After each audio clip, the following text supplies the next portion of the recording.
Sir ಅದು ಯಾವ್ದೋ ಒಂದು ವಿಡಿಯೋ ಹಾಕಿದ್ರಿ ಇನ್ಸ್ಟಾದಲ್ಲಿ. ಹೌದು. ಅದ್ರ ಬಗ್ಗೆ ಗೊತ್ತಾ ಸರ್ ತಮ್ಗೆ? 6:30 ಆದ್ರೂ ಗಾಡಿ ಮೂವ್ ಆಗ್ಲಾರೆ ಕ್ಲಿಯರ್ ಮಾಡಿಸ್ಬೇಕಾದ್ರೆ ಪೊಲೀಸ್ನವ್ರ ಕರ್ತವ್ಯ, ಕ್ಲಿಯರ್ ಮಾಡ್ಸಿದಾರೆ. ಟ್ರೈನ್ ಏನಾದ್ರು ಪ್ರಾಬ್ಲಮ್ ಆಗಿದ್ರೆ, ಟ್ರ್ಯಾಕ್ ಏನಾದ್ರು ಪ್ರಾಬ್ಲಮ್ ಆಗಿದ್ರೆ ಬೇರೆ ಟ್ರೈನ್ ಸೂಪರ್ ಫಾಸ್ಟ್ ಎಕ್ಸ್ಪ್ರೆಸ್ ಎಲ್ಲ ಹೋಗ್ತಾ ಇದಾವೆ. ನಿಮ್ಮ ಒಪಿನಿಯನ್ ಇಲ್ಲಿ ಬಂದು ಎಕ್ಸ್ಪ್ರೆಸ್ ಆಗಬಾರ್ದು ಅಂತಂದ್ರೆ ಏನ್ ಅರ್ಥ ಅದಕ್ಕೆ? ಇಲ್ಲ 100% ಕೇಸ್ ಆಗುತ್ತೆ. ನಿಮ್ಗೆ ಗೊತ್ತಿಲ್ಲ ನಿಮ್ಗೆ ರೈಲ್ವೇಸ್ದು ಯಾವ್ದೋ ಒಂದು ಕೇಸಲ್ಲಿ ನಿಮ್ಮ ಹೆಸರು ಒಬ್ಬ ಸೇರ್ಕೊಳ್ಳೋದು ಅವಶ್ಯಕತೆ ಇಲ್ಲ ಅಂತ ಅನ್ಕೋತೀನಿ. ನಾನು ಕೇಳ್ತಾ ಇರೋದು ಇಷ್ಟೇ, ಟ್ರೈನ್ ಡಿಲೇ ಆಗಿದ್ ಯಾಕೆ? ಟ್ರೈನ್ಗೆ ಹೋಗ್ಬೇಕು ಅನ್ನೋರು ಯೋಚನೆ ಮಾಡ್ಬೇಕು ಸರ್ ಇನ್ನೊಂದ್ಸಲ. ಅದು ಅನ್ಅಥರೈಸ್ಡ್ ಕೇಸ್ ಆಯ್ತು, ಅನ್ಅಥರೈಸ್ಡ್ ಆಗಿ ಮುಚ್ಚೋಯ್ತು. ಬಿಡದಿಲಿ ಆ ತರದ್ದು ಸಮಸ್ಯೆಗಳು ಬೇಜಾನಿದಾವೆ. ನಾವು ಪೊಲೀಸ್ ಅಂದ್ರೆ ನನ್ನ ಪರ್ಸ್ಪೆಕ್ಟಿವ್, ನಂದು ನಂಬಿಕೆನೆ ಬೇರೆ ಇತ್ತು ಸರ್ ಅಲ್ಲಿ. ಚೆನ್ನಾಗಿರಲ್ತು ಅಂತ ನನ್ನ ಅಭಿಪ್ರಾಯ. ಸಾಧ್ಯವಾದ್ರೆ ಡಿಲೀಟ್ ಮಾಡ್ಕೊಳ್ಳಿ. ಡೈರೆಕ್ಟ್ ಆಗಿ ಹುಡುಗಿರ್ನ ಆತರ ನಡೆಸ್ಕೊಳ್ಳೋದು ಹೆಂಗೆ ಸರ್? ಇದು ನಿಮ್ ಕೆಲ್ಸನಾ ಅಂತ ನಾನ್ ಕೇಳ್ಬೋದಾ? ನಾವೇ ಅರೆಸ್ಟ್ ಮಾಡಿಲ್ಲ. ಈ ಮುಂದೆ ಕೇಳಿಸ್ಕೊಳ್ಳಿ ಆಡಿಯೋನ, ಇನ್ನ ಮಜಾ ಇದೆ.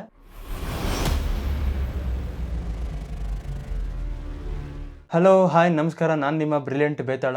ತುಂಬ ದಿವಸದಿಂದ ನೋಡ್ತಾ ಇರ್ತೀರಾ ನನ್ನ ಯೂಟ್ಯೂಬ್ ಚಾನಲಲ್ಲಾಗಲಿ ಅಥವಾ ಇನ್ಸ್ಟಾಗ್ರಾಮ್ ಪೇಜಲ್ಲಾಗಲಿ. ಬಿಡದಿ ರೈಲ್ವೆ ಸ್ಟೇಷನಲ್ಲಿ ಟ್ರೈನ್ ಡಿಲೇ ಆಗಿದ್ದಂಥ ಅಷ್ಟು ಇನ್ಸಿಡೆಂಟ್ಗಳ ಬಗ್ಗೆನೇ ವಿಡಿಯೋಸ್ ಬರ್ತಾ ಇರುತ್ತೆ. ಇವತ್ತಿನ ವಿಡಿಯೋ ಬಂದು ರೈಲ್ವೆ ಡಿಪಾರ್ಟ್ಮೆಂಟ್ ಕಡೆಯಿಂದ ಫೈನಲ್ ಕನ್ಕ್ಲೂಷನ್ ಏನಿತ್ತು ಆ ಇನ್ಸಿಡೆಂಟ್ ಬಗ್ಗೆ, ಆ ಇನ್ಸಿಡೆಂಟ್ ಆಗಿದ್ದಕ್ಕೆ ರೀಸನ್ ಏನು, ಟ್ರೈನ್ ಡಿಲೇ ಆಗಿದ್ದಕ್ಕೆ ರೀಸನ್ ಏನು, ಪ್ರತಿ ಒಂದ್ರ ಬಗ್ಗೆ ಇವತ್ತು ಮಾತಾಡ್ಬೇಕಂತ ಅಂದ್ಬಿಟ್ಟು ಈ ವಿಡಿಯೋ ಮಾಡ್ತಾ ಇದ್ದೀನಿ. ಅದಕ್ಕಿಂತ ಮುಂಚೆ ನೀವು ಒಂದು ಆಡಿಯೋನ ಕೇಳ್ಕೊಬರ್ಬೇಕು. ಆ ಆಡಿಯೋ ಮಧ್ಯನೇ ಏನಾಯ್ತು, ಏನ್ ಕತೆ ಅನ್ನೋದೆಲ್ಲದನ್ನು ಮಾತಾಡ್ತಾ ಹೋಗೋಣ. ಬ್ರಿಲಿಯಂಟ್ ಬೇತಾಳ ಚಾನಲ್ಗೆ ಹೊಸಬ್ರಾಗಿದ್ರೆ ಸಬ್ಸ್ಕ್ರೈಬ್ ಮಾಡ್ಕೊಳ್ಳಿ, ಇನ್ಸ್ಟಾಗ್ರಾಮ್ ಪೇಜ್ ನ ಫಾಲೋ ಮಾಡ್ಕೊಳ್ಳಿ. ಟ್ರೈನ್ ಡಿಲೇ ಏನಕ್ಕಾಯ್ತು ಕಂಪ್ಲೀಟ್ ಮಾಹಿತಿನ ಈ ವಿಡಿಯೋದಲ್ಲಿ ತಿಳ್ಕೊಳ್ಳೋಣ. ಬನ್ನಿ ಶುರು ಮಾಡೋಣ.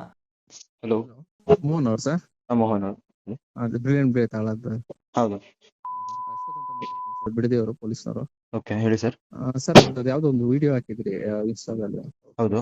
ಅದ್ರ ಬಗ್ಗೆ ಗೊತ್ತಾ ಸರ್ ತಮ್ಗೆ? ನಿಮ್ಗೆ ಫಸ್ಟೇ ಹೇಳ್ಬಿಡ್ತೀನಿ. ಆಕ್ಚುಲಿ ಇಲ್ಲಿ ಏನಾಗ್ತಾ ಇದೆ ಅಂತಂದ್ರೆ, ಬಿಡದಿ ರೈಲ್ವೆ ಸ್ಟೇಷನ್ ಅಲ್ಲಿ ಆಗಿದ್ದ ಇನ್ಸಿಡೆಂಟ್ ಬಗ್ಗೆ ವಿಡಿಯೋ ಮಾಡಿದ್ಮೇಲೆ, ಇನ್ಸ್ಟಾಗ್ರಾಮ್ ಅಲ್ಲಿ ರೀಲ್ ಪೋಸ್ಟ್ ಮಾಡಿದ್ಮೇಲೆ, ಬಿಡದಿ ರೈಲ್ವೆ ಸ್ಟೇಷನ್ ಇಂದ ಒಂದಿಬ್ರು ಪೊಲೀಸ್ ಕಾನ್ಸ್ಟೇಬಲ್ಸ್ ನನಗೆ ಕಾಲ್ ಮಾಡಿದ್ರು. ಆ ಕಾಲ್ ರೆಕಾರ್ಡಿಂಗ್ಸ್ ನ ನಿಮ್ಗೆ ಕೇಳಿಸ್ಬೇಕಿತ್ತು. ಆ ಕಾಲ್ ರೆಕಾರ್ಡಿಂಗ್ಸ್ ನ ನಿಮಗೆ ಕೇಳಿಸೋ ಅವಶ್ಯಕತೆ ಏನಿತ್ತು ಅನ್ನೋದು ಕಂಪ್ಲೀಟ್ ಆ ಆಡಿಯೋ ಕ್ಲಿಪ್ ನ ಕೇಳಿಸ್ಕೊಂಡ್ಮೇಲೆ ನಿಮಗೆ ಗೊತ್ತಾಗುತ್ತೆ. ಇವಾಗ ಆಕ್ಚುಲಿ ಒಬ್ರು ಕಾನ್ಸ್ಟೇಬಲ್ ಮಾತಾಡ್ತಾ ಇರೋದು ನನ್ನ ಹತ್ರ. ಅವ್ರ ಹೆಸರನ್ನ ಹೇಳೋದ್ ಬೇಡ ಅನ್ಸುತ್ತೆ. Bidadi railway station police constable ಅನ್ನೋದಷ್ಟೇ ನಿಮ್ಮವರೆಗೂ ನಾನು ತಿಳ್ಸಕ್ ಇಷ್ಟಪಡ್ತೀನಿ. ಆಡಿಯೋನ ಕಂಪ್ಲೀಟ್ ಆಗಿ ಕೇಳಿಸ್ಕೊಳ್ಳಿ. ಅವ್ರು ಕೇಳ್ತಾ ಇದಾರೆ ನನ್ನನ್ನ, ಅಲ್ಲಿ ಏನ್ ಆಕ್ಚುಲಿ ಆಗಿತ್ತು ಅನ್ನೋದು ನಿಮ್ಗೆ ಗೊತ್ತಾ ಸರ್ ಅಂತ. ನಾನು ಅದೇ ಟ್ರೈನ್ ಅಲ್ಲಿ ಇದ್ದಾಗ ಈ ತರ ಗಲಭೆಗಳಾಗ್ತಾ ಇರೋದು, ಈ ತರ ಗಲಾಟೆಗಳಾಗ್ತಾ ಇರೋದು ನಾನು ನೋಡಿ ವಿಡಿಯೋ ಮಾಡ್ಲೇಬೇಕು ಅಂತ ಅಂದ್ಬಿಟ್ಟು ವಿಡಿಯೋ ಶೂಟ್ ಮಾಡ್ಕೊಂಡು ಬಂದು ರಾತ್ರಿ ಎಲ್ಲ ಕೂತ್ಕೊಂಡು ವಿಡಿಯೋ ಎಡಿಟ್ ಮಾಡ್ಬಿಟ್ಟು ನಾನು ಪಬ್ಲಿಷ್ ಮಾಡಿರೋದು. ಏನು ಗೊತ್ತಿಲ್ಲದೆ ಅಂತೂ ವಿಡಿಯೋ ಮಾಡಿಲ್ಲ. ಆಡಿಯೋನ ಮುಂದೆ ಕೇಳಿಸ್ಕೊಳ್ಳಿ. ಅಲ್ಲಿ ಏನಾಗಿದೆ ಗೊತ್ತಾ ಸರ್? ಹಾ.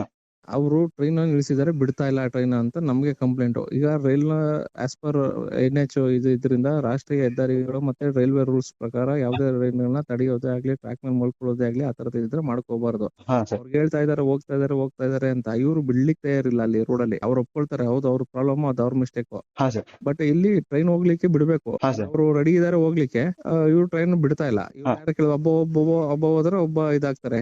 ಅದು ಈಗ ನಂತರ ಏನಾಗ್ತದೆ, ಯಾವ್ದೇ ಪ್ರೊಟೆಸ್ಟ್ ಆಗ್ಲಿ ತಡೆ ಮಾಡಬಾರ್ದು. ಅದು ರೈಲ್ಗೆ ಆಗ್ಲಿ NH ಇದೆಯಲ್ಲ, ಯಾವುದೇ ರೀತಿ ತಡೆಗಳನ್ನ ಆಗ್ಬಾರ್ದು ಅಂತಂದ್ರೆ ಅದು ಏನೇ ಬಂದ್ರು ಡಿಸಿಫಾಲ್ಟ್ ಆಗುತ್ತೆ. ತುಂಬಾ ಜನ ಸೇರ್ಕೊಂಡು ಟ್ರೈನ್ ನ ಬ್ಲಾಕ್ ಮಾಡಿದ್ರು. ಕಾನೂನು ಪ್ರಕಾರ ನ್ಯಾಷನಲ್ ಹೈವೇಗಳನ್ನ ಅಥವಾ ಟ್ರೈನ್ ಟ್ರ್ಯಾಕ್ ಗಳನ್ನ ಬ್ಲಾಕ್ ಮಾಡೋದು ಇಲ್ಲಿಗಲ್ ಅಂತ ಅವ್ರು ಹೇಳ್ತಾ ಇದಾರೆ. ಅದು ಕರೆಕ್ಟ್, ಅವ್ರು ಹೇಳ್ತಾ ಇರೋದಂತೂ ಕರೆಕ್ಟ್. ಆದ್ರೆ ಯಾರೇ ಒಬ್ರು ಹೋಗಿ ಅಲ್ಲಿ ಟ್ರೈನ್ ನ ಅಡ್ಡ ಹಾಕಿದ್ರೆ ಅದು ಇಲ್ಲಿಗಲ್ ಆಗುತ್ತೆ. ಆದ್ರೆ ರೈಲ್ವೆ ಡಿಪಾರ್ಟ್ಮೆಂಟ್ ಕಡೆಯಿಂದ ಟ್ರೈನ್ ನ ಅರ್ಧ ಗಂಟೆ, 1 ಗಂಟೆ, 2.5 ಗಂಟೆ ನಿಲ್ಸಿದ್ರೆ ಅದು ಇಲ್ಲಿಗಲ್ ಅಲ್ವಾ? ಆ ಡಿಪಾರ್ಟ್ಮೆಂಟ್ ಅವ್ರು ಮಾಡ್ತಾ ಇರೋ ಕೆಲಸ ಏನಕ್ಕಾಗಿ ಟ್ರೈನ್ ನಿಲ್ಸಿದಿರಾ ಅಂತ ಆ ಟ್ರೈನ್ ಅಲ್ಲಿ ಇದ್ದಿದ್ದ ಪ್ಯಾಸೆಂಜರ್ಸೇ ಹೋಗಿ ಕೇಳಿದ್ರೆ ಇದು ಇಲ್ಲಿಗಲ್. ಆದ್ರೆ ಡಿಪಾರ್ಟ್ಮೆಂಟ್ ಅವರು ಆ ಪ್ರೊಟೆಸ್ಟ್ ಆಗಕ್ಕಿಂತ ಮುಂಚೆವರೆಗೂ ಹೆಂಗೆ ಬ್ಲಾಕ್ ಮಾಡಿದ್ರು ಟ್ರೈನ್ ನ ಹೋಗದೆ ಇರೋ ತರ. ಸೊ ಫಸ್ಟ್ ಇಲ್ಲಿಗಲ್ ಕೆಲಸಗಳು ಎಲ್ಲಿಂದ ಸ್ಟಾರ್ಟ್ ಆಗಿದ್ದು? ಹೌದು, ಟ್ರೈನ್ ನ ಅಡ್ಡ ಹಾಕೋ ತಪ್ಪು. ಯಾವುದೇ ಕಾರಣಕ್ಕೂ ಇದನ್ನ ಮಾಡಬಾರ್ದು. ಅಲ್ಲಿ ಯಾರು ಮಾಡ್ತಾ ಇದ್ರು ಅವ್ರಿಗೂ ಕೊನೆಗೆ ಅರ್ಥ ಆಗಿರುತ್ತೆ ಇದು. ಅವ್ರಿಗೂ ಪೊಲೀಸರು ಉಗಿದು ಬುದ್ಧಿ ಹೇಳಿರ್ತಾರೆ. ಅದು ಎಲ್ಲ ಆದ್ಮೇಲೆ ಮಾಡೋದಕ್ಕಿಂತ ಮುಂಚೆನೂ ಮಾಡ್ಬೋದಿತ್ತು, ಬಟ್ ಕೊನೆಗೆ ಸರಿಗೆ ಉಗಿದು ಬುದ್ಧಿ ಹೇಳಿರ್ತಾರೆ. ತುಂಬಾ ಇನ್ಫಾರ್ಮೇಶನ್ ಇದೆ ಇವ್ರ ಆಡಿಯೋ ಕ್ಲಿಪ್ಸ್ ಅಲ್ಲಿ, ತುಂಬಾ ಕನ್ಫ್ಯೂಷನ್ಸ್ ಇದೆ. ಅವ್ರವ್ರಿಗೇನೆ ಡಿಪಾರ್ಟ್ಮೆಂಟ್ ಅವರು ಒಂದು ಕನ್ಕ್ಲೂಷನ್ ಕೊಡ್ತಾರೆ, ಪೊಲೀಸ್ ಡಿಪಾರ್ಟ್ಮೆಂಟ್ ಅವ್ರಿಗೆ ಗೊತ್ತಿರೋ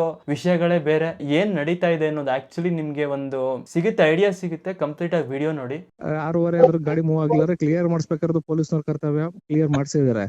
ಅಟ್ಲೀಸ್ಟ್ 10-15 ಆಗಬೇಕು. ಹೇಳಿದಾರೆ, ಕೇಳಿದಾರೆ, ಮಾತ್ರ ವಿಡಿಯೋ ಇದೆ. ಬಟ್ ಈಗ ಅದನ್ನ ವಿತ್ ರೆಫರೆನ್ಸ್ ಏನ್ ಮಾಡ್ತಾರೆ, ನಾವು ಕೇಸ್ ಮಾಡಕ್ ಬರಲ್ಲ, ಅದನ್ನ ರೈಲ್ವೆ ಕೇಸ್ ಮಾಡ್ಕೋತಾರೆ. ಸಮಸ್ಯೆ ಏನಾಗ್ತದೆ ಅಂತ ಹೇಳಿದ್ರೆ, ತಾವು ಹಾಕಿದಿರಿ, ತಮ್ದು ಕನ್ಸಿಡರ್ ಆಗ್ತದೆ. ನಾನು ನಾನು ಪರ್ಸನಲ್ ನಾನು ಹೇಳ್ತಾ ಇರೋದು ಅದು. Okay sir. 1.5 ಗಂಟೆ ಟೈಮ್ ನಿಲ್ಸ್ಕೊಂಡು ಲಾಸ್ಟ್ ಮೂಮೆಂಟ್ ಹೇಳುವಂತದ್ದು ಅವಶ್ಯಕತೆ ಇರ್ಲಿಲ್ಲ. ಬೇಗನೆ ಇಂಟಿಮೇಟ್ ಮಾಡ್ಬೇಕಿತ್ತು. ಅಲ್ಲಿಂದ 150 ಮೀಟರ್ ಅಷ್ಟೇ ದೂರದಲ್ಲಿರೋದು. ಹೌದು ಸರ್. ಅಂದ್ರೆ ನಾನು ಕೇಳ್ತಾ ಇದ್ದು ಟ್ರೈನ್ ಏನಾದ್ರು ಪ್ರಾಬ್ಲಮ್ ಆಗಿದ್ರೆ, ಟ್ರ್ಯಾಕ್ ಏನಾದ್ರು ಪ್ರಾಬ್ಲಮ್ ಆಗಿದ್ರೆ ಬೇರೆ ಟ್ರೈನ್ ಸೂಪರ್ ಫಾಸ್ಟ್ ಎಕ್ಸ್ಪ್ರೆಸ್ ಎಲ್ಲ ಹೋಗ್ತಾ ಇದಾವೆ, ಅದಕ್ಕೆ ಯಾವ್ದು ಪ್ರಾಬ್ಲಮ್ಸ್ ಇಲ್ಲ. ಟ್ರೈನ್ ಪ್ರಾಬ್ಲಮ್ ಆಗಿದ್ರೆ ಅದು ಹೆಂಗ್ ಬಂದ್ ಸ್ಟೇಷನ್ ಅಲ್ಲೇ ನಿಂತ್ಕೊಳ್ಳುತ್ತೆ ರಾಮನಗರ್ ಅಲ್ಲಿ 1.5 ಗಂಟೆ. ಏನಾಗ್ತದೆ ಗೊತ್ತಾ, ನನ್ನ ಈಗ ಇವ್ರ ಅಡ್ವೈಸ್ ಏನು ಅಂತ ಹೇಳಿದ್ರೆ, ಈಗ ಆಗಿದ್ದೆ ಇಲ್ಲಿ ಏನ್ ಮಾಡ್ತಾರೆ ಅನ್ಅಥರೈಸ್ಡ್ ಕೇಸ್ ಮಾಡ್ಕೋತಾರೆ, ಬಿಟ್ಟಾಕ್ತಾರೆ. ನನ್ನ ಒಪಿನಿಯನ್ ಏನ್ ಹೇಳಿದೆ ಗೊತ್ತಾ, ಅದು ನಿಮ್ಮ ವಿಡಿಯೋ ರೆಫರೆನ್ಸ್ ಆಗ್ಬಾರ್ದು. ಇವಾಗ ಇಲ್ಲಿ ಹೇಳ್ತಾ ಇದಾರೆ, ಪೊಲೀಸ್ ಅವರೇ ಹೇಳ್ತಾ ಇದಾರೆ, ಈಗ ಏನೋ ಆಗಿದೆ, ಆಗಿರೋದನ್ನ ಅನ್ಆಥರೈಸ್ಡ್ ಕೇಸ್ ಮಾಡ್ಕೋತಾರೆ, ಹಂಗೆ ಮುಚ್ಚಾಕ್ಬಿಡ್ತಾರೆ. ಏನಿದ್ರ ಅರ್ಥ? ಅಷ್ಟು ಜನ ಅಲ್ಲಿ ಕ್ವಶನ್ ಮಾಡಿದವ್ರಿಗೆ ಬೆಲೆ ಇಲ್ಲ, ಅಷ್ಟು ಜನ ಒದೆ ತಿಂದವ್ರಿಗೆ ಬೆಲೆ ಇಲ್ಲ. ಓಕೆ, ರೈಲ್ವೆ ಡಿಪಾರ್ಟ್ಮೆಂಟ್ ಅವರು ಅಲ್ಲಿ ಬಂದು ಏನಾಗಿದೆ ಅನ್ನೋದನ್ನ ಚೆಕ್ ಮಾಡಿ ಯಾರಿಗೂ ಮಾಹಿತಿ ಕೊಟ್ಟಿಲ್ಲ, ಇದಕ್ಕೆ ಅರ್ಥನೇ ಇಲ್ಲ. ಇದನ್ನ ನಾನ್ ಹೇಳ್ತಾ ಇರೋದಲ್ಲ, ಏನ್ ಆಡಿಯೋ ಕ್ಲಿಪ್ ಕೇಳಿಸ್ಕೊತಾ ಇದ್ದೀರಾ ಅವರೇ ಹೇಳ್ತಾ ಇರೋದು. ಪಬ್ಲಿಕ್ ಒಪಿನಿಯನ್ ನ ನೀವು ಯೂಟ್ಯೂಬ್ ಅಲ್ಲಿ ಆಗ್ಲಿ ಯಾವುದೇ ಸೋಷಿಯಲ್ ಮೀಡಿಯಾದಲ್ಲಿ ಪೋಸ್ಟ್ ಮಾಡಬಾರ್ದು ಅಂತಂದ್ರೆ ಏನ್ ಅರ್ಥ? ನೀವೇ ಹೇಳಿ. ನಿಮ್ಮ ಒಪಿನಿಯನ್ ಇಲ್ಲಿ ಬಂದು ಎಕ್ಸ್ಪ್ರೆಸ್ ಆಗಬಾರ್ದು ಅಂತಂದ್ರೆ ಏನ್ ಅರ್ಥ? ಅದಕ್ಕೆ ಸೋಷಿಯಲ್ ಮೀಡಿಯಾ ಅನ್ನೋ ಪ್ಲಾಟ್ಫಾರ್ಮ್ ಇರೋದೇ ಈ ತರ ಆದಾಗ ಅದನ್ನ ಎಲ್ಲರಿಗೂ ತಿಳಿಸೋದಿಕ್ಕೆ. ಸೊ ಅದನ್ನ ಯೂಸ್ ಮಾಡ್ಕೋಬಾರ್ದು, ನಿಮ್ಗೆ ಅನ್ಸಿದ್ದನ್ನ ನಿಮ್ಮ ಒಪಿನಿಯನ್ ನೀವು ಎಕ್ಸ್ಪ್ರೆಸ್ ಮಾಡ್ಕೋಬಾರ್ದು ಅಂತಂದ್ರೆ ಏನ್ ಅರ್ಥ? ಕ್ಲಿಯರ್ ಮಾಡ್ಬೇಕಿರೋದು ನಮ್ ಜವಾಬ್ದಾರಿ, ನಮ್ದು. ಹೇಳ್ತೀವಿ, ಕೇಳಿಲ್ಲ ಅಂತ ಹೇಳಿದ್ರೆ ನಮ್ ಕನಿಷ್ಠ ಬಲ ಪ್ರಯೋಗ ಅಂತ ಒಂದು ಕಾನೂನಲ್ಲಿ ಪದ ಇದೆ, ಅದನ್ನ ಯೂಸ್ ಮಾಡ್ಕೋತಾರೆ. ಅದನ್ನ ಯೂಸ್ ಮಾಡ್ಲಿಕ್ಕೆ ಪ್ರಾಯ್ಸನ್ ಇದೆ. ಅದ್ರ ಬಗ್ಗೆ ಹಂಗೂ ಮಿಸ್ಟೇಕ್ ಆಯ್ತು ಅಂತ ಹೇಳಿದ್ರೆ, ನಮ್ಮಲ್ಲಿ ಮಿಸ್ಟೇಕ್ ಆದ್ರೆ ಇಲಾಖೆ ವಿಚಾರಣೆಗಳು ಆ ತರದ ಬೇಜಾನ್ ಇರ್ತವೆ. ಆಯ್ತು ಅಂತ ಹೇಳಿದ್ರೆ ನಿಮ್ಮ ವಿಡಿಯೋ ರೆಫರೆನ್ಸ್ ಆಗೋದ್ ಬೇಡ. ನಾನು ಯಾಕೆ ಅಂತ ಹೇಳಿದ್ರೆ ನಿಮ್ಗೊಂದು ಮಾಹಿತಿ ತಿಳಿಸ್ಬೇಕಲ್ವಾ. ಈಗ ರೆಫರೆನ್ಸ್ ಆಗಿ ಯಾವ್ದೋ ಒಂದು ಕೇಸಲ್ಲಿ ನಿಮ್ಮ ಹೆಸರು ಸೇರ್ಕೊಳ್ಳೋದು ಅವಶ್ಯಕತೆ ಇಲ್ಲ ಅಂತ ಅನ್ಕೋತೀನಿ. ಅಂದ್ರೆ ಸರ್ ಕೇಸ್ ಎಲ್ಲ ಯಾಕಾಗುತ್ತೆ ಸರ್? ಇವಾಗ ನಂದು ಪಬ್ಲಿಕ್ ಒಪಿನಿಯನ್ ಆಗಿ ಇಲ್ಲ 100% ಕೇಸ್ ಆಗುತ್ತೆ. ನಿಮ್ಗೆ ಗೊತ್ತಿಲ್ಲ ನಿಮ್ಗೆ ರೈಲ್ವೇಸ್ದು? ಅಲ್ಲ ಸರ್, ಇವಾಗ ಓಕೆ ಸರ್, ನೀವು ಕೇಸ್ ಮಾಡೋದು ನಾನೇನ್ ಯಾವ್ದನ್ನು ನಾವು ಮಾಡಲ್ಲ. ಅಲ್ಲ ಸರ್, ಯಾರೇ ಮಾಡ್ಬೋದು ಕೇಸ್ನ. ಆದ್ರೆ ನಾನ್ ಕೇಳ್ತಾ ಇರೋದು ನನ್ ಪಬ್ಲಿಕ್ ಒಪಿನಿಯನ್ ಅವತ್ತು ಏನಾಯ್ತು ಅನ್ನೋದಕ್ಕೋಸ್ಕರ ಪಬ್ಲಿಕ್ ಕೊಡ್ಬೇಕಲ್ಲ ಸರ್. ಈ ತರ ಆ ಟ್ರೈನ್ ಹೋಗ್ಬೇಕು ಅನ್ನೋರು ಯೋಚನೆ ಮಾಡ್ಬೇಕು ಸರ್ ಇನ್ನೊಂದ್ಸಲ.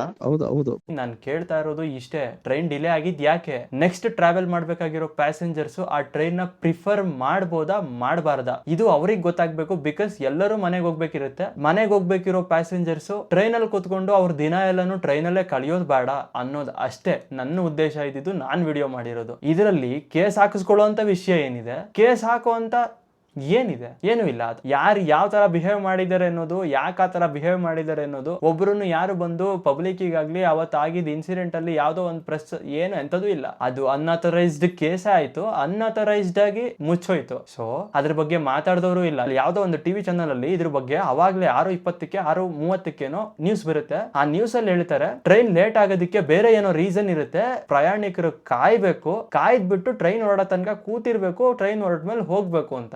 ಟ್ರೈನ್ ಯಾಕೆ ಲೇಟ್ ಆಗಿ ಹೊರಡ್ತಾ ಇದೆ ಅನ್ನೋದನ್ನ ತಿಳ್ಕೊಳ್ಳೋ ಅಂತ ರೈಟ್ಸ್ ಇಂಡಿಯಾದಲ್ಲಿ ಟ್ರೈನ್ ಅಲ್ಲಿ ಕೂತಿರೋ ಪ್ಯಾಸೆಂಜರ್ಸ್ ಇಲ್ವಾ? ಕೇಳಬಾರ್ದ ಏನಕ್ಕೆ ಟ್ರೈನ್ ಲೇಟ್ ಆಗ್ತಾ ಇದೆ ಅಂತ? ಎಲ್ಲದನ್ನು ಮುಂಚೆನೆ ಇಂಟಿಮೇಟ್ ಮಾಡ್ಬಿಟ್ರೆ ಯಾರು ಬಂದ್ ಕೇಳ್ತಾರೆ? ಏನಕ್ಕೆ ಕೇಳ್ತಾರೆ ಅಲ್ವಾ? ಮುಂಚೆ ಇಂಟಿಮೇಟ್ ಮಾಡದೇ ಇರೋದು ತಪ್ಪು ಯಾರ್ದು? Passengers the. ಇಂಟಿಮೇಟ್ ಮಾಡೋ ತನಕ ಸುಮ್ನೆ ಇರ್ಬೇಕು ಅಂತಂದ್ರೆ 2 ಅವರ್ ಆಗಿದೆ, ಲಾಸ್ಟ್ ಅರ್ಧ ಅವರ್ ಅಲ್ಲಿ ಪೊಲೀಸರು ಬಂದಿದ್ದು 2 ಅವರ್ ಆಗಿದೆ. 2 ಅವರ್ ತನಕ ಕಾಯಿಸಿದ್ದೇನಕ್ಕೆ ಅಂತ ಮುಂಚೆನೆ ಹೇಳಿದ್ರೆ ಮುಗ್ದೇ ಹೋಗಿರ್ತಿತ್ತಲ್ಲ ಅಲ್ವಾ? ಟಿವಿ ನ್ಯೂಸ್ ಚಾನಲ್ ಅಲ್ಲಿ ಒಂದೇ ಒಂದು ಚಾನಲ್, ಅದನ್ನು ಆ ಒಂದ್ ಚಾನಲ್ ಅಲ್ಲಾದ್ರೂ ನ್ಯೂಸ್ ನ ಹಾಕಿದ್ರಲ್ಲ ಅಂತ ಖುಷಿ ಪಡ್ಬೇಕು. ಅಲ್ಲಿ ಆಗಿರೋದೇ ಬೇರೆ, ನ್ಯೂಸ್ ಚಾನಲ್ ಅಲ್ಲಿ ಬರ್ತಾ ಇರೋದೇ ಬೇರೆ ಅಂತ ಅದಕ್ಕೆ ಬೇರೆ ಏನೋ ರಿಯಾಕ್ಷನ್ ಬರ್ಬೇಕು. ನನಗೆ ಇವತ್ತು ಅರ್ಥ ಆಗ್ತಾ ಇಲ್ಲ. ಅಂಡ್ ಈ ತರ ಎಲ್ಲ ನಡೀತು ಅನ್ನೋದ್ರ ಬಗ್ಗೆ ಎಲ್ಲೂನು ಒಂದೇ ಒಬ್ರು ಮಾತಾಡ್ತಾ ಇಲ್ಲ. ಜಸ್ಟ್ ಅದೊಂದು ಅನ್ಆಥರೈಸ್ಡ್ ಕೇಸ್ ಆಯ್ತು, ಆಥರೈಸೇಷನ್ ಇಲ್ದೇನೆ ಮುಚ್ಚೋಯ್ತು, ಇಷ್ಟೇ ಆಗಿದ್ದು. ಅಲ್ಲಿ ಟ್ರೈನ್ ಅಲ್ಲಿ ಅವತ್ತು ಪ್ಯಾಸೆಂಜರ್ಸ್ ಟ್ರಾವೆಲ್ ಮಾಡಿ ಮನೆಗೆ ಹೋಗಿ ಸೇರ್ಕೊಂಡವ್ರು ಎಲ್ಲೆಲ್ಲಿದಾರೋ, ನೆಕ್ಸ್ಟ್ ಮತ್ತೆ ಟ್ರೈನ್ ಅಲ್ಲಿ ಹೋಗಿ ಎಷ್ಟು ಜನ ಅದೇ ರೋದನೆ ಅನುಭವಿಸ್ತಾ ಇದಾರೋ. ಇವಾಗ ಎಲ್ಲ ಅಲ್ಲಿಗೆ ಮುಗೀತು. ಅವತ್ತು ಒಡಿಸ್ಕೊಂಡವರು, ಪ್ರತಿಭಟನೆ ಮಾಡಿದವರು, ಇನ್ನೊಂದ್ ಮಾಡಿದವರು, ಮತ್ತೊಂದ್ ಮಾಡಿದವರು, ಏನಕ್ಕೂ ಅರ್ಥ ಇಲ್ದೇ ಇರೋ ತರ, ಏನು ಆಗೇ ಇಲ್ವೇನೋ ಅನ್ನೋ ತರ ಎಲ್ಲದು ಅಲ್ಲಿಗೆ ನಿಂತೋಯ್ತು. ಈ ಮುಂದೆ ಕೇಳಿಸ್ಕೊಳ್ಳಿ ಆಡಿಯೋನ, ಇನ್ನ ಮಜಾ ಇದೆ. ಏನ್ ಗೊತ್ತಾ, ನೀವು ಟ್ರೈನ್ ಅಲ್ಲಿ ಕೊಡ್ಬೇಕನ್ನೋ ವಿಚಾರನ ಏನದ ಅದನ್ನ ಕರೆಕ್ಟ್ ಆಗಿ ನೀವು ಎಲ್ಲಿ ಮುಟ್ಸ್ಬೇಕು ಅಲ್ಲಿ ಮುಟ್ಸ್ಬೇಕು ಅಷ್ಟೇ. ಅಲ್ಲ ಸರ್, ಇವಾಗ ನಾನು ನನ್ನ ಕೆಲ್ಸನ ಎಲ್ಲ ಬಿಟ್ಟು ಕಂಪ್ಲೀಟ್ ಆಗಿ ನಾನು ಇವಾಗ ಕೋರ್ಟ್ ಅದು ಇದು ಮಾಡಕ್ ಆಗಲ್ವಲ್ಲ ಸರ್. ಬಟ್ ಇವಾಗ ಪಬ್ಲಿಕ್ ನಾನು ಈ ತರ ಇದೆ, ನೀವು ಪರಿಸ್ಥಿತಿ ಒಂದ್ ಸ್ವಲ್ಪ ಹುಷಾರಾಗಿರಿ, ಈ ಟ್ರೈನ್ ಒಂದ್ ಸ್ವಲ್ಪ ನೋಡ್ಕೊಳ್ಳಿ ಅಂತ ಹೇಳ್ಬೋದಲ್ವಾ ಸರ್? ಬಿಡದಿಲಿ ಆ ತರದ ಸಮಸ್ಯೆಗಳು ಬೇಜಾನ್ ಇದಾವೆ. ನಾವು ಸರ್ ಅದನ್ನೇ, ಅದು ಒಂದಕ್ಕೆ ಬಟ್ ನಮ್ಮ ಇಲಾಖೆದಾರ ನಾವು ಮಾಡಿಸ್ಕೊಡ್ತೀವಿ ಸರ್. ಸರ್ ನನ್ಗೆ ಅದನ್ನೇ ಹೇಳ್ತಾ ಇರೋದು. ಇವಾಗ ಅಲ್ಲಿ ರೈಲ್ವೆ ಡಿಪಾರ್ಟ್ಮೆಂಟ್ ಅವರೇ ಬಂದು ಒಂದ್ ಮಾತು ಹೇಳಿದ್ರೆ ಮುಗ್ದೆ ಹೋಗ್ತಿತ್ತು, ಪೊಲೀಸ್ ತನಕ ಹೋಗೋ ವಿಷಯನೇ ಇಲ್ಲ ಅಲ್ಲಿ. ಇಲ್ಲ ಅದನ್ನ ವಿಚಾರ, ಆದ್ರೆ ಅಷ್ಟು ಸೆನ್ಸಿಟಿವ್ ವಿಷಯನ ಈ ತರ ಮಾಡಿ ಈ ತರ ಅಸಹ್ಯ ಮಾಡ್ಬಿಟ್ರಲ್ಲ ಸರ್, ಅದು ಬೇಜಾರ್ ಸ್ವಲ್ಪ. ಹೇಳಿ, ನನ್ನ ಮಾಹಿತಿ ಬೇಕಾದ್ರೆ ನನ್ನ ರೈಲ್ವೆ ಡಿಪಾರ್ಟ್ಮೆಂಟ್ ಅವ್ರು ಕಾಂಟ್ಯಾಕ್ಟ್ ಮಾಡಿದ್ರು, ಈ ತರ ಹಿಂಗಾಗಿರೋದು, ಬೇಕಾದ್ರೆ ನಿಮ್ದು ಕಳಿಸ್ತೀನಿ, ನಾವು ಕಳಿಸಿರೋದನ್ನ Okay. ಅದು ಚೆನ್ನಾಗಿರಲ್ತು ಅಂತ ನನ್ನ ಅಭಿಪ್ರಾಯ. ಸಾಧ್ಯವಾದ್ರೆ ಡಿಲೀಟ್ ಮಾಡ್ಕೊಳ್ಳಿ, ಬೇಕಾದ್ರೆ ಬೇರೆ ತರದಲ್ಲಿ ಪೋಸ್ಟ್ ಹಾಕ್ಬಿಡಿ ಸರ್ ಅದನ್ನ.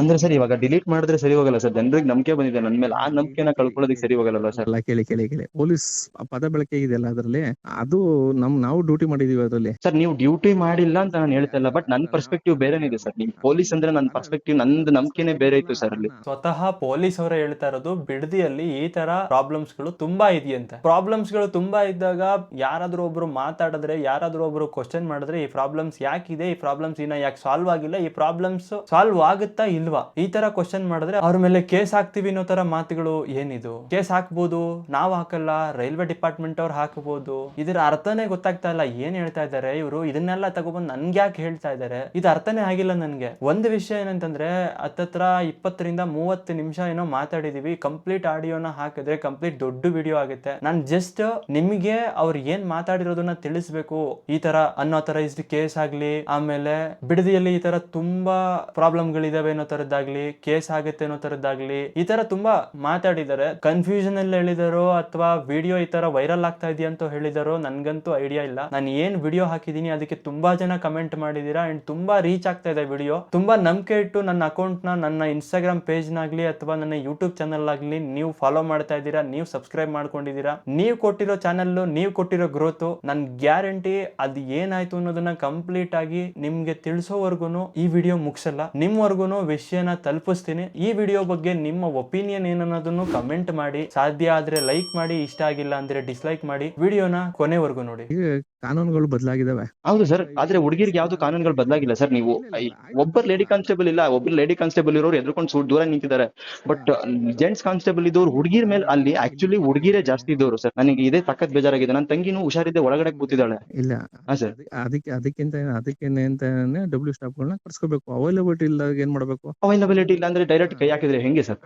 ಅಲ್ಲ, ಕೈಲಿ ಹಾಕಿದ್ದು ಪ್ರಶ್ನೆ ಅಂತಲ್ಲ, ಅದ್ರಲ್ಲ ಇಲ್ಲಿ ವಿಚಾರ ಏನ್ ಗೊತ್ತಾ, ನೀವು ಹಾಕಿರೋ ಪದಗಳು ಸಮಸ್ಯೆ. ಆಗ ಅದರಿಂದ ಏನ್ ಸಮಸ್ಯೆ ಅಂತ ಗೊತ್ತಾ? ನಮ್ಗೇನ್ ಸಮಸ್ಯೆ ಏನಿಲ್ಲ ಸರ್, ನಾವ್ ಕೆಲಸ ನಾವು ಮಾಡಿದೀವಿ, ಇಲ್ಲ ನಮ್ ಕೇಳಿದ್ರೆ ನಾವು ಉತ್ತರ ಕೊಡ್ತೀವಿ. ಅಲ್ಲ ಸರ್, ಈಗ ಇನ್ನು ನನಗೆ ಮತ್ತೆ ಬೇಜಾರ್ ಮಾಡ್ತಿದ್ದಾರೆ. ಏನ್ ಗೊತ್ತಾ, ಇವಾಗ ನಿಮ್ ಕೆಲಸ ನೀವು ಮಾಡಿದೀರಾ ಅಂತಂದ್ರೆ ಡೈರೆಕ್ಟ್ ಆಗಿ ಹುಡುಗಿರ್ನ ಆತರ ನಡೆಸ್ಕೊಳ್ಳೋದು ಹೆಂಗೆ ಸರ್? ಇದು ನಿಮ್ ಕೆಲ್ಸನ ಅಂತ ನಾನ್ ಕೇಳ್ಬೋದಾ? ಕನಿಷ್ಠ ನಾವೇ ಅರೆಸ್ಟ್ ಮಾಡಿಲ್ಲ. ನೀವೇ ಹೇಳಿ, ವುಮೆನ್ ಸ್ಟಾಫ್ಗಳು ಅವೈಲಬಲ್ ಇಲ್ಲ ಅಂತಂದ್ರೆ ಏನ್ ಮಾಡ್ಬೇಕು ಅಂದ್ರೆ, ನಾವು ಪಬ್ಲಿಕ್ ಆಗಿ ನಾವು ಅವ್ರಿಗೆ ಆನ್ಸರ್ ಕೊಡ್ಬೇಕಾ ಅಥವಾ ಅವರ ಹೈಯರ್ ಅಥಾರಿಟಿ ಅವ್ರಿಗೆ ಆನ್ಸರ್ ಕೊಡ್ಬೇಕಾ? ಅವರು ನನ್ನನ್ ಕ್ವಶನ್ ಕೇಳ್ಬೇಕಾ? ಇದೇ ಕ್ವಶನ್ ನ ನಮ್ಗೆ ವುಮೆನ್ ಸ್ಟಾಫ್ಗಳಿಲ್ಲ ಅಂತ ಅವ್ರ ಮೇಲಿನ ಅಧಿಕಾರಿಗಳಿಗೆ ಅವ್ರು ಕೇಳ್ಬಿಟ್ಟು ವುಮೆನ್ ಸ್ಟಾಫ್ಗಳನ್ನ ಅವರು ಕರೆಸ್ಕೋಬೇಕಾ?